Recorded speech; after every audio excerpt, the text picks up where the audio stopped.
You have questions, we have answers. This is Jane Muller. And this is Ken Muller. Welcome to our show, all about real estate with Ken and Jane. Today, Jane, we're going to talk about the New Jersey Economic Development Authority, better known as the NJEDA. The NJEDA is the state of New Jersey's principal agency for driving economic growth, and it provides both loans and grants to eligible businesses for real estate and capital improvement projects. We have with us representatives as our special guests today, Saurin, Parikh, and Kathy Guzman, both of the NJEDA. Guys, welcome to our show. Thank you. It's good to be here. All right. We're excited. There's so much to unravel. You guys have a lot of programs, a lot of goodies to give out, both in loans and grants. So please give us your roles. Briefly give us your roles with NJEDA, and then we can get into the different programs that are available. Sure. Thank you, Ken. Yeah, so hello, everyone. My name is Saurin Parikh. I'm a Senior Business Development Officer here with the NJEDA, New Jersey Economic Development Authority, and I service the Central Jersey region. My area of specialty is providing traditional financing to businesses, and I've been with the organization for a little over 3.5 years. I started with NJEDA as an underwriter, and almost a year into my new role on the development side, I'm now promoting and marketing the products I used to underwrite. So it's pretty neat to see both ends of the spectrum. Okay, very cool. And Kathy, how about you? Thanks for having me today. I'm very excited to be here. So my role within the NJEDA is as a small business liaison. And what that means is my job is to share information about grant programs. So I crisscross central New Jersey. I'm so happy to be here today. So it's a great opportunity to share information. I meet with chambers of commerce. Sometimes I'll go and walk in a downtown business district and go in and talk to businesses. We work with the small business development centers. We work with business improvement districts. Anybody that can help us get the information out about these programs are the people that we partner with. Prior to joining the NJEDA, which was earlier this year, I've only been there about 6 months, I had my own small business for several years, and my clients were small businesses, so I know a lot about small businesses. I also worked with the Business Improvement District in the borough of Flemington, and I'm also the daughter of a small business owner. My father started several small business owners throughout my lifetime, so I have lived small businesses, and I love small businesses, and that's why I really am happy to be in this position, spreading information and sharing news about grants. So everybody's always happy to see me and meet me because I've got good news. That's right. You've got the goodies, the real goodies, right? And I think, I don't know what the stat is, but the majority of New Jersey as a country is made up of small businesses, right? They're the bones of society. So they're the bread and butter that drive our economy, right? It's all the small businesses that, whether it be the retail stores, the handymen, the contractors. There's so many small businesses that we rely on, and it's important that we support them and recognize them. Yeah. Yes. So let's talk about the NJEDA, what the overview is of its mission statement in terms of grants and loan program. Then we'll talk about the specific programs that we offer. In this show, we're going to focus more on the loans, and then the second show we do next week, we're going to talk more about the grant program. Okay. So in general, at the NJEDA, our main goal is to create jobs, right? And we do it in so many different ways, right? So New Jersey Economic Development Authority has been around since 1974, and we are in a lot of different sectors, from offshore wind to clean energy, historical preservation, and as well as community development. And that's where we fall in. So we fall into the community development sector, where I specialize in the business banking team. And what we try to do is to create loans or to give out loans to businesses in the hopes that they can, grow and create jobs, because it's more of a win-win as we provide low-cost financing to businesses. And as they grow, they need more employees. And as they have more employees, it strengthens our economy by lowering the unemployment rate and increasing job growth. Mm-hmm. And you're funding from the state. You're a funded organization from the state of New Jersey, right? So you have a certain amount of funds allocated for your program, right? That's correct. So under our traditional financing, that is NJEDA's own homegrown money, right? So we use that for our traditional lending. And I know Kathy had mentioned, we'll be mentioning that I think almost all the grants money are coming, it's more of appropriated funds. Is that correct? Correct. Yeah. The grant money is an allocation. We'll be talking about that a little bit later, but the Main Street Recovery Program was a $150 million allocation in 2023, and there was just another $50 million allocated to that, and that is grant funding, principally grant funding for small businesses. Right. And for the listeners out there, these funds are available. And your mission, one of your roles is to spread the word that these funding programs are out there for both loans and grants, because a lot of the listeners, a lot of the businesses that may be eligible are not aware of these resources. Absolutely, Ken. I mean, Ken, you actually hit the head right on the nail on this one. And one of our core visions here in our mission statement that we want to do here under the business banking and in the community development side is we really want to make business owners well aware of who NJEDA is, right? Because we want to provide options to businesses, right? And it goes much further than just going to a bank to get a loan or through a private lender. Here, we represent the state. We can also provide financing. And we can, as I'll go through a few of our programs, we have financing all different ways, from direct lending to even partnering up with many, many banks throughout the state. So we want to let folks know, businesses know that, hey, the state is also here to help, and we can also provide funding in addition to and partnering with banks as well as private lenders. Okay, great. So let's get to it now. One of the programs that you have is small business funding up to $500,000. First, I guess the listeners would want to know is what constitutes a small business? Who's eligible to get it? How much can they borrow? Is it up? How is that determined? What can the funds be used for? So let's break it down and give an overview of how this program works. Absolutely. So under the Small Business Fund, that's a fund where we can lend up to $500,000. And some of the common denominators amongst the Small Business Fund, as well as our two other loan programs, is that we can fund for the purchase of real estate, equipment, and working capital. And anybody who's a small business is eligible. I believe we are pivoting off of the definition of SBA definition of small business, which is about anything less than 500 employees is deemed a small business, correct, Kathy? Yes, actually, it is the SBA definition of a small business, which varies by industry. It could be either revenue or number of employees, and it actually goes from something called the North American Industry Classification Code, and every business has a classification code. So small business owners out there, don't be intimidated by this stuff. That's what we're here for. If you don't know what your NAICS code is, if you don't know if you're a small business, come to us and we're happy to help you and look that up. Okay. And why don't you guys give your contact info? Because there might be a lot of people listening that have businesses that certainly could qualify, and they're going to want to reach out to you. Absolutely. Absolutely. Go, why don't you go first and I'll go second. My email is Kathy, Kathy, .Guzman, Guzman, at NJEDA.gov. And that's honestly the best way to get a hold of me, because I'm crisscrossing the state of New Jersey, meeting with small business owners. I'm always out and about. But I do check my emails all the time, and I'd be happy to get back to you and help. Okay, great. And then my contact information, it's Saurin.Parikh. So that's Saurin, S as in Sam, A as in Apple, U as in umbrella, R as in Robert, I as in India, N as in Nancy, .Parikh. P as in Paul, A as in Apple, R as in Robert, I as in India, K as in Kite, H as in Henry, at njeda.gov. And you can reach me also on my work number my work cell number, at 609-414-3624. And just like Kathy, we do travel a lot, but we do our best to respond within about 24 hours, whether it be emailing us or giving us a call on our cell phones. We'll definitely, get back to you as soon as possible. And it's great you guys are reaching out to the chamber. That's where I connected with Saurin at the East Brunswick Regional Chamber of Commerce at different meetings, and it's a useful source. I think one of your other colleagues gave a presentation overview for all the businesses that were there. So that's just that's how it was very enlightening, and a great idea to go where the businesses are, which are the chamber meetings. I agree, and really, going to chamber events and we're going to anything is critical. Just because at the end of the day, we really are focusing aggressively to let folks know that we're here and that we're here to help. Right.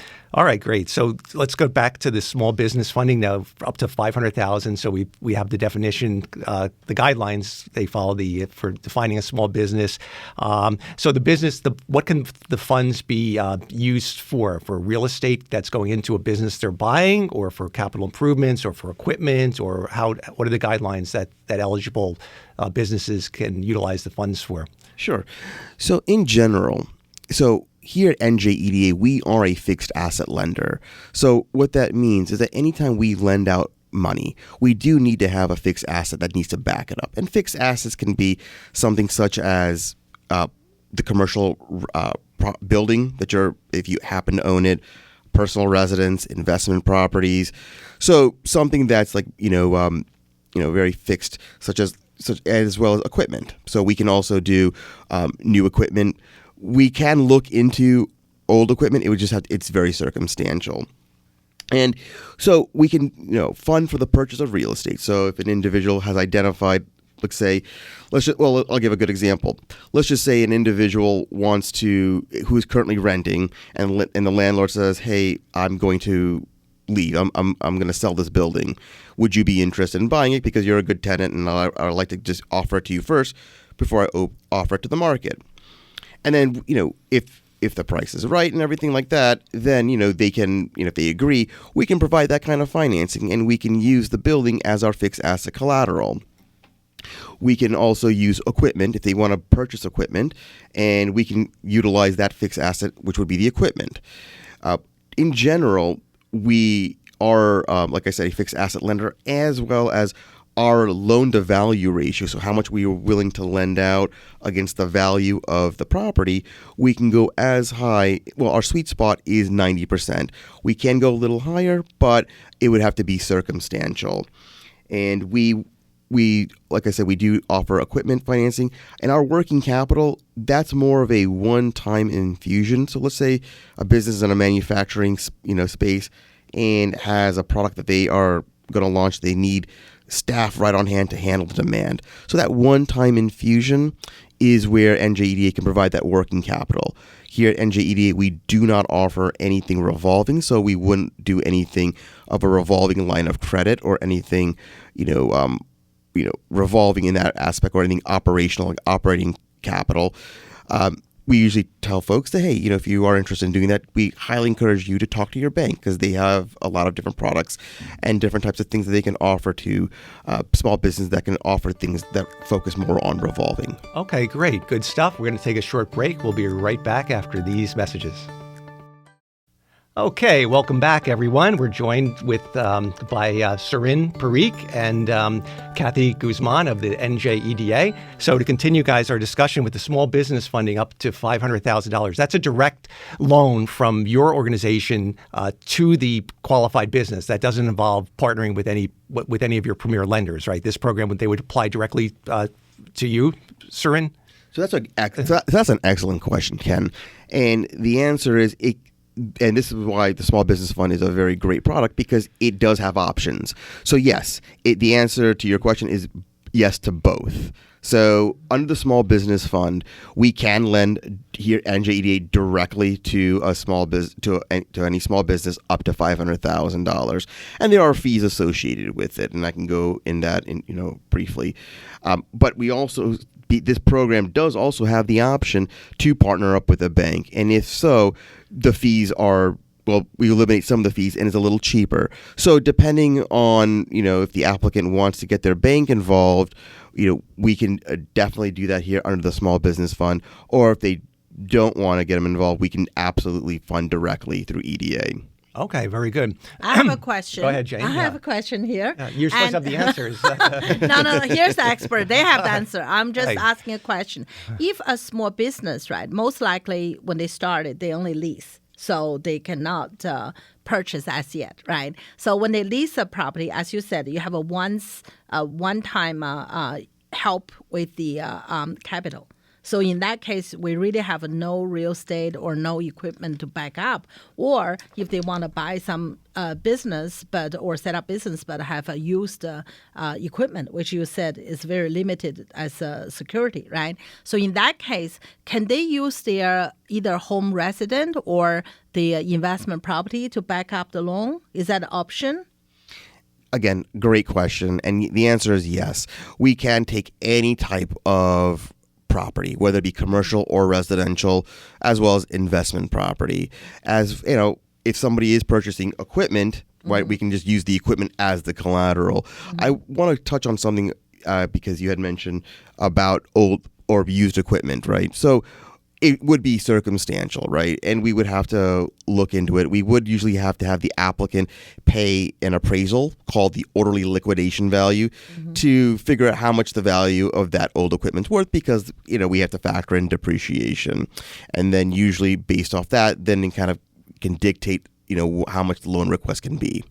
But even they use the resident or the investment property, even they have that as a backup, the security, you still have to have a valuation for that used equipment to evaluate it. Absolutely. So for everything, we would need to just, you know, get an appraisal or anything like that just to make sure that there is sufficient equity available to cover the loan request. Right. Okay. Good. And here's another variable which I kind of know the answer to. Let's say you have a contractor, and let's say in my example, it was an electrician that's interested in buying a building that they partially want to occupy and partially want to rent out. That's also another option that's available as long as they meet the, I think, 51% occupancy requirement, because we were working on that together and we're very close to striking a deal. So I'm still working with them. And so I got educated on that, can you share that with the listeners? Absolutely. Yeah. So here at NJEDA, we are trying to help businesses grow. And I always joke by saying we're here to help the businesses grow and not make the rich get richer. So to Ken's point, yes, we do look for the fact that it has to be an owner-occupied space. So what our definition of owner-occupied is that, you know, the owner of the building have to occupy at the very least 51%. You know, while they could collect rent from tenants, that won't be a factor in our loan decision making for our underwriters. But if we start noticing that, say, the owner of the business has 20% and the remaining 80% is of other tenants, and this owner is collecting, you know, rental income, that is going to be deemed investment property, which is something that EDA will not engage in. Not engage in, right. But there is still the possibility for the owner to take on a building that's a little bit bigger than their own particular needs, as long as they occupy that 51%, and then they can, you know, rent out the remainder as long as it meets the 51% minimum threshold. It makes sense because this government program is to support small business, right? It's not, as you said, it's not for the other people to take advantage and make money on that, right? I mean, I understand some smaller business, you should purchase something a little bit bigger than you use. Why? Because you have to leave the space for growth. If you need 20,000, you buy 20,000, and tomorrow you need 25 and 30. It's very expensive to move again. So I think the government is very good to take consideration of that for the small business, right? I mean, allow them to go a little bit bigger. So in anticipating the future growth. And the growth help the economy, help the employment. It's all good, right? Absolutely, Gene. I mean, you absolutely hit the head around the nail on that one, too. And exactly. And who we are is that we are here to help small businesses grow and sustain. Now, for those who, you know, like I said, want to make the rich get richer, we highly encourage them, go talk to your bank. Yeah, and that's sure. what you have the That's what the banks for. are. You guys Bank are the for. specialty programs. So we hit up on the small business funding up to $500,000. Let's talk about this other program, the direct loan funding up to $2 million for eligible businesses. So the first question would be, what's an eligible business to get up to $2 million? Yeah, so under all programs, so the Premier Lender, the Premier Lender loan, which is partnering up with banks, our direct loan, as well as our small business fund, they are all kind of operating the same way, right? So it's all small businesses, right? Anything based on what Kathy was saying, you know, off SBA definition, nothing more than 500 employees, and anybody can be qualified. You know, obviously, just like any lending institution, we're no different. You're more than welcome to look into it. You know, our team will we'll work with you to see if you have all the right documents, and our underwriters will analyze your financial statements just like any other lender would, to see if you qualify based off your loan amount and your profitability of the business against all your annual debts, similar to what a lot of other lending institutions will do. But yeah, under the direct loan, it can go up to $2 million. Okay. And when you say direct loan, that would be funding directly from NJEDA without the involvement of a partner lender, right? Correct. Yeah. So this would be straight from NJEDA. Right. Is there any other product that you think the listener would be interested? Yeah. So, I think, one of the products I think is also very good is our Premier Lender program. And that also is funding up to $2 million. And why that's a very good program is because we can involve banks, right? We can partner up with banks. And here at NJEDA, we deal with so many different banks, right? Over 24. Banks such as, like your Bank of America, Wells Fargo, to even your mid-tier banks like your M&T Bank, your TD Bank. And what we can do, right, is we can partner up with them, and they can provide a loan. So, how that's possible? Well, there's so many different ways, and I'll give you a really good example. Let's just say an owner of a business goes to a bank and they're saying, hey, I'm interested in getting a loan, say for $1.2 million, right? I'm going to buy the building where I'm currently leasing from. The banker will be like, okay, fine, give us everything you need, give us everything we're asking for, like your financials and everything like that. We'll send it to our underwriting team and let them analyze it. They come back and they say, hey, unfortunately, we can write you a loan, but only for $600,000. So there's that gap of $600,000. So the question is, well, what is that applicant going to do? He or she may or may not have that kind of money laying around. Or if they do, it doesn't make business sense, who knows, to go ahead and use it. Maybe under the advice of their CPA or financial planner, they're saying, no, don't burn through your cash. So where are they going to go? How are they going to secure that secondary financing? And the answer is they can, they can come to EDA. We can work with that bank. We can follow everything exactly the exact terms to the bank. Our difference will be the interest rate, because we will pivot off the 5-year treasury rate, 7-year treasury rate, or the 10-year treasury rate. We can, we would add, points to it, kind of like pricing for the risk, up to 250 basis points. So in general, we do come, we do tend to come a little lower than the bank in terms of interest rate, which is what the banks would want, because then they can combine their portion with our portion and create a blended rate. And we can cover that gap, and we can provide that loan to the business. Okay. Here's a question for you, though. What about the security interest? Because obviously the bank, the premier lender, is going to have the first mortgage on the property. So is NJEDA comfortable being in the second position? Because you're basically, let's say the building is worth $1.5 million. They go to bank A, get $600,000, but they need another $600,000 to get their $1.2 million in financing. They come to you. You say, okay, they're approved. So how do you guys? Your $600,000 would definitely be in second place position to Bank A. That's always going to be in the first lien on the property. But I guess you guys are aware, and their EJ is willing to take that risk, or do they require other collateral? Do they look further into the borrower's other finances and other equity to try to claim a stake somewhere else on it? That's more of an underwriting, but I know you have underwriting experience and you can answer. Yeah, actually, Ken, that is actually probably one of the most popular questions that we get from a lot of bankers as well as businesses. And the answer is, given who we are, we will, if we are partnering up with a bank, we will always, always, always be subordinate in position. Now, that will always be tried and true for any direct lending from us. We do have guarantee products, but that protects the bank. And if we're offering a guarantee, whether it be a line of credit guarantee or a guarantee on a term loan, that will be pari passu, or equal footing. Pari passu is in Latin for equal footing. But in general, we are lending money directly with a partnership with a bank.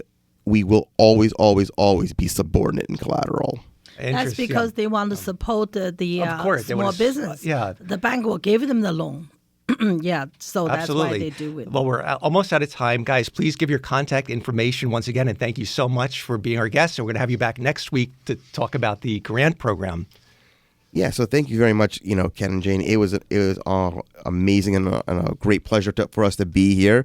Again, my name is Saurin Parikh. I'm a Senior Business Development Officer here with the NJEDA, and you can reach me at saurin.parikh@njeda.gov. That's S as in Sam, A as in Apple, U as in Umbrella, R as in Robert, I as in India, N as in Nancy, .Parikh, P as in Paul, A as in Apple, R as in Robert, I as in India, K as in Kite, H as in Henry, at njeda.gov. And you can reach me at 609-414-3624. Thank you, Saurin. Kathy? And Kathy Guzman. I'm a senior small business liaison, and my contact is Kathy, Kathy, .Guzman at njeda.gov. And my phone is 609-931-1378. And if you don't have a pen handy at the moment, you could always email Small Business Services and ask for Saurin or Parikh, and they'll get the information to us. All right, guys. Thank you again. Once again, it was our great pleasure to have you both. We're out of time. We'll see everyone next week. Have a great rest of the weekend. Thank you. Thank you.